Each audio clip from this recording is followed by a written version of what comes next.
Πώς να σου το πω, εγώ πια δεν σε αγαπώ.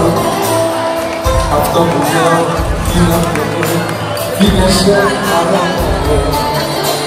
Και σε πιστεύω, μην προσπαθείς, εσύ δεν έχεις εγώ να τιμείς, κι όλο άλλο τι ψάχνεις να βρεις.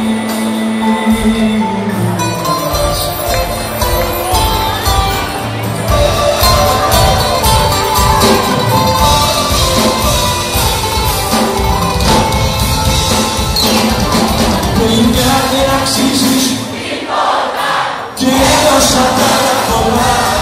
Στα σημεία πάντα σε ξεπέρασα και τώρα είμαι καλά. Τελικά δεν αξίζεις τίποτα και έχασα τόσο καιρό να μιλήσω ξανά από τη μία. Δεν θέλω και δεν μπορώ.